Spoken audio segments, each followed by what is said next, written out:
Artificial intelligence या chat GPT,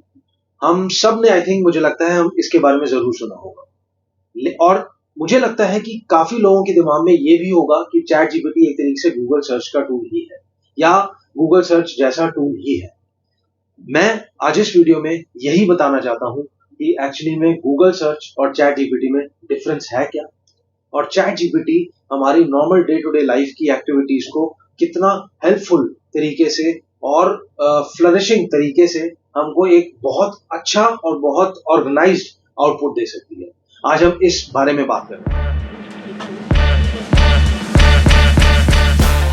hi guys, मेरा नाम है बकुल भंडारी और आप मुझे टेक्नोलॉजिकल बकुल के नाम से जानते हैं। यार मैं वीडियोस बनाता हूँ कि हम किस तरीके से हमारे नॉर्मल डे टू डे के जो गैजेट्स हैं हम उनका स्मार्ट यूज कर सकते हैं और कौन कौन से स्मार्ट प्रोडक्ट्स खरीद सकते हैं। आज जैसा कि मैंने पहले कहा कि आज हम बात करने वाले हैं चैट जीपीटी और गूगल सर्च के डिफरेंसेस के बारे में। तो चलिए आज का वीडियो शुरू करते हैं। तो पहले हम बात करते हैं कि चैट जीपीटी है क्या। चैट जीपीटी एक एआई लैंग्वेज बेस्ड टूल है जो एक कंपनी जिसका नाम है ओपन एआई उसने प्रोड्यूस किया, और ये इस टूल के अंदर आप जो भी चीज टाइप करते हैं उसका रिजल्ट आपको मिलता है टेक्स्ट के थ्रू, या अभी रिसेंटली उन्होंने लॉन्च किया था जिसमें आप एक्चुअली में बात भी कर सकते हो अपने फोन के माइक्रोफोन के थ्रू, और वो आपसे बात भी उसी तरीके से करेगा। मैं उसको ऐसे ट्रीट करता हूं कि मेरे साथ हर वक्त हर समय कोई ना कोई एक असिस्टेंट अवेलेबल है, और मैं उस असिस्टेंट से जैसे बात करूंगा मैं उस ही तरीके से चैट जीपीटी से बात करता हूं।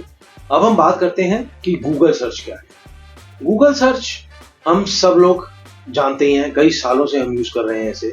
हमारी जनरेशन तो एक्चुअली में इस वाले टूल को हमारी जनरेशन ने तो शायद आई थिंक ऑलमोस्ट 15-20 साल हो चुके हैं हम लोगों को सबको ही इसको यूज करते हुए। और गूगल सर्च एक दुनिया का सबसे बड़ा सर्च टूल है इंटरनेट पर। आप उसमें कोई भी चीज डालो वो कुछ मिली सेकेंड में आपको पूरे पेज पे इंफॉर्मेशन दे देता है कि क्या क्या इंफॉर्मेशन अवेलेबल है जो आपने उसको इनपुट दिया है टेक्स्ट बेस्ड के थ्रू, टाइप करके या बोल के, और वो आपको उसके रिलेटेड लिंक्स देगा और आप उन लिंक्स पे क्लिक कर सकते हो और वहां पर आपको इन्फॉर्मेशन मिल सकती है जो आप एक्चुअली में सर्च कर रहे हो। तो गूगल सर्च के बारे में आई डोंट थिंक कि इतना ज्यादा बताने की जरूरत है, बट हाँ, तो गूगल सर्च में बेसिकली होता क्या है, गूगल सर्च में हम जब टाइप करते हैं तो वो कीवर्ड्स जो हैं वो कीवर्ड्स के थ्रू इंटरनेट या सर्च इंजन वो हमारी जो कीवर्ड्स डले हुए होते हैं जो भी हम क्वेरी टाइप करते हैं उसके अंदर, उसके थ्रू वो इंटरनेट से उससे रिलेटेड जितने भी लिंक्स होंगे वो हमें बेस्ट मैच करके दे देता है, और फिर उसमें हम जाकर अपनी जो भी हमें रेजोल्यूशन चाहिए, जो भी हम देखना चाह रहे हैं, जो भी हम ढूंढ रहे हैं, वो हम उन लिंक्स में जाकर उस इंफॉर्मेशन को ढूंढ सकते हैं। अब हम बात कर लेते हैं कि हमें किस टाइम पर किस टूल को यूज करना चाहिए, मतलब कि किस टाइम हमें चैट जीपीटी यूज करना चाहिए और किस टाइम हमें गूगल सर्च करना चाहिए। तो सबसे पहले मैं आपको बता दूं कि अगर आपको कोई भी लेटेस्ट न्यूज चाहिए या कोई भी लेटेस्ट इंफॉर्मेशन चाहिए इंटरनेट से, तो उसके लिए आपको गूगल सर्च यूज करना पड़ेगा। दूसरा, जब भी आपको कोई डिटेल्ड इंफॉर्मेशन चाहिए और डिफरेंट सोर्सेज से इंफॉर्मेशन चाहिए स्पेसिफिक, तो भी आपको गूगल सर्च यूज करना पड़ेगा। कब चैट जीपीटी आपको यूज करना है? चैट जीपीटी बेसिकली आप तब यूज कर सकते हो जैसे फॉर एग्जांपल आप किसी प्रोडक्ट, किसी आइडिया पे काम कर रहे हो और आपको उस आइडिया पे डिस्कशन करनी है। जैसे मैंने आपको बताया पहले कि वर्चुअल असिस्टेंट, आप इसको एक असिस्टेंट के जैसे मान सकते हो, और आपको किसी बारे में डिस्कशन करनी है तो आप उससे ब्रेनस्टॉर्म कर सकते हो उन आइडियाज के बारे में। आप कुछ बोलोगे, वो आगे कुछ बोलेगा, उस आंसर को मॉडिफाई करेगा और आपको वो देगा इंफॉर्मेशन। ऐसे करके आप कोई क्रिएटिव तरीका कि हम अगर सिर्फ आइटिनरी भी हमें चाहिए कुछ दिन का, हम उसको लिख दें कि हम यहाँ जा रहे हैं, इतने दिन के लिए जा रहे हैं, और हमें आप आइटिनरी बना के दे दो, वो पूरी आइटिनरी आपको बना के दे दूंगा। मैं इसको और डिटेल करने के लिए क्या करता हूँ कि मैं उसको ना पूरा ये बता देता हूँ कि भाई मैं मान लो फॉर एग्जांपल गोवा जा रहा हूँ, मैं गोवा जा रहा हूँ 4 दिन के लिए, मैं इस होटल में रुक रहा हूँ, ठीक है, और मेरे साथ मेरी फैमिली है, और मैं ये बता दूंगा उसको कि भाई कितने दिन के लिए जा रहा हूँ, और फिर उससे मैं ये पूछूंगा कि मुझे बताओ कि मेरे इस होटल से डिस्टेंस के हिसाब से बताना, पूरी आइटिनरी बनाओ, कौन कौन सी जगह है मुझे घूमनी चाहिए, और प्लस उसके बाद मुझे ये भी बताना कि कहाँ कहाँ खाने के बेस्ट ऑप्शंस हैं। तो उस हिसाब से पूरा मेरे को प्लान बना के दो। अब सोच के देखो यार, ये वाली चीज तो कितनी टफ है कि हम इतनी डिटेल किसी को दें। इसके लिए हमें एक्चुअली में कोई ऐसा इंसान ढूंढना पड़ेगा जिसको पहले तो इतनी इन्फॉर्मेशन हो, ठीक है, फिर उसके बाद वो बंदा टाइम लेगा उस चीज को नोट करके बताने में, ठीक है, कुछ घंटों में, कुछ मतलब कोई एक्सपर्ट भी हो तो उसको भी कुछ टाइम लगेगा वो बनाने में। बट आप चैट जीपीटी के थ्रू ऐसे आप टाइप करोगे और वो 1 मिनट भी पूरा, मतलब कुछ सेकंड या 10-12 सेकंड लगते हैं सिर्फ, और पूरा आंसर आपके सामने आएगा उसका। तो वो इस तरीके से यूज कर सकते हो।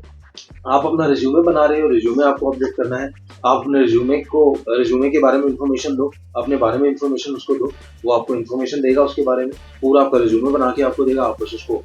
यूज कर लो आगे, ठीक है। आप कोई ईमेल लिख रहे हो ऑफिस में, आपको ईमेल की बेटर लैंग्वेज चाहिए, आप वो उसको लिख दो। आपको जो चीज करनी है और आप उसको सिंपल ये ट्रीट करो कि आपके पास एक असिस्टेंट है, बस उस असिस्टेंट को आपको बताना है कि आपको ये चाहिए, बिल्कुल माइन्यूट चीजें। जैसे मैंने आपको बताया कि ट्रैवल प्लान में मैं ये तक बताता हूँ कि मेरे को खाने की जगहों के भी बताना, बीच में कहाँ कहाँ खाऊं मैं, और कितनी दूर होगा वो मेरे होटल से, और बेटर मोड ऑफ ट्रांसपोर्ट क्या रहेगा, मैं गाड़ी के थ्रू जाऊंगा या मैं ट्रांसपोर्ट के थ्रू जाऊँ, किसके मतलब क्या बेस्ट रहेगा, ये सब टिकट्स के प्राइसेस क्या होंगे, ये सब कुछ भी इंक्लूड कर दे रहा है चैट जीपीटी। तो आई थिंक मुझे लगता है इससे आपको पता लग गया होगा कि कब कब आपको चैट जीपीटी यूज करना चाहिए और कब कब आपको गूगल सर्च यूज करना चाहिए। अब हम चैट जीपीटी और गूगल सर्च के थोड़े से डिफरेंसेस के बारे में बात कर लेते हैं कि बेसिकली की डिफरेंसेस क्या हैं दोनों के बीच में। तो इसमें पहला डिफरेंस जो आता है वो है इंटरेक्शन स्टाइल का। अगर हम चैट जीपीटी की बात करें तो चैट जीपीटी की बात बेसिकली कॉन्वर्सेशनल स्टाइल होती है, जैसे हम किसी ह्यूमन से बात कर रहे हैं, जैसे मैं किसी से बात कर रहा हूँ या आप किसी से बात करते हो और वहां से क्वेश्चन आंसर चलते हैं कि भाई हमने कुछ बोला, दूसरे ने कुछ बोला, और दूसरा समझता है हमारी बात को और पिछली बात को भी ध्यान में रखता है, उस हिसाब से चैट जीपीटी हमसे बात करता है, ठीक है। वहीं पे गूगल सर्च जो है वो आप जब उसको कोई क्वेरी टाइप करके देते हो तो वो आपको वेब पेजेस दे देता है, मतलब वो वन वे कॉन्वर्सेशन है। आपने उससे कुछ पूछा और उसने आपको उसका बस आंसर दे दिया, दैट्स इट। उसको नहीं पता फॉलो अप क्या करना है, उसको नहीं पता पीछे आपने क्या पूछा, क्या कुछ नहीं, वो सब उसको कुछ नहीं पता। तो ये हुआ इंटरेक्शन स्टाइल वाला डिफरेंस। सेकंड डिफरेंस आता है जो अभी मैं पहले भी आपको बता ही चुका हूं, वो बेसिकली है कॉन्टेक्स्ट अंडरस्टैंडिंग का। मतलब कि जब हम चैट जीपीटी से कुछ पूछते हैं तो उसे पता रहता है कि हमने पहले क्या पूछा, तो हम उससे फॉलो अप क्वेश्चंस पूछ सकते हैं। लेकिन गूगल सर्च जो है वो सिर्फ एक बार में एक ही चीज का आंसर देके उस क्वेरी को वहीं खत्म कर देता है। फॉर एग्जाम्पल मान लीजिए आपने कभी गूगल सर्च को बोला कि भाई मेरे को गोवा की आइटिनरी बनानी है, ठीक है, और आप उसने आपको कुछ लिंक्स दे दिए वेब पेजेस के और वहां से आप देख के आइटिनरी बना सकते हो। वहीं पर अगर आप चैट जीपीटी को बोलोगे कि भाई मेरे को गोवा की आइटिनरी बनानी है, पहले वो आपको बना के दे देगा ऑप्शंस कुछ, फिर आप बोलोगे कि इसमें अब आपको सिर्फ ये लिखना है कि इसमें आप इस चीज को भी ऐड कर दो कि मैं इस होटल में रुकने वाला हूँ, तो उसको पता रहेगा कि आपने पहले गोवा की आइटिनरी बनाई थी और आप गोवा में इस होटल में रुकने वाले। लेकिन अगर आप गूगल सर्च को सेम चीज लिखेंगे तो उसको ये लगेगा कि वो उसको लगेगा नहीं, उसको पता ही नहीं है कि आप सीधा उसको लगेगा भाई इसमें होटल्स ऐड कर दो या इसमें मैं इस होटल में रुकने वाला हूँ, तो उसको ये समझ नहीं आएगा कि आप गोवा के कॉन्टेक्स्ट में बात करें, तो उसको पिछली क्वेरी के बारे में कुछ नहीं पता रहता। जबकि चैट जीपीटी जो है वो सेम टाइम पर आप जो कॉन्वर्सेशन कर रहे हो उस कॉन्वर्सेशन को कंटिन्यू रखता है और फॉलो अप क्वेश्चन आप उस पर कर सकते हो। तो ये हुआ कॉन्टेक्स्ट अंडरस्टैंडिंग वाला सेकंड पॉइंट। सो आपको अगर इंफॉर्मेशन अपडेटेड इंफॉर्मेशन चाहिए तो उसके लिए गूगल सर्च बढ़िया है। लेकिन अगर आपको किसी भी चीज पे ब्रेनस्टॉर्मिंग करनी है या कोई इंफॉर्मेशन आपको ऐसी चाहिए कि भाई आप उस पर डिस्कशन करना चाहते हो, आपको आइडियाज चाहिए कुछ, तो उसके लिए चैट जीपीटी बढ़िया है। अब मैं आपको ना इस वाले वीडियो में या मैं आगे भी मैं सोच रहा हूँ चैट जीपीटी रिलेटेड और भी कुछ वीडियोस बनाऊंगा, तो उसमें भी मैं आपको डिटेल तरीके से ही बताता रहूंगा कि चैट जीपीटी एक्चुअली में हेल्पफुल किस तरीके से। तो ये थे कुछ की डिफरेंसेस जो मैं आपको बताना चाहता था चैट जीपीटी और गूगल सर्च के बारे में।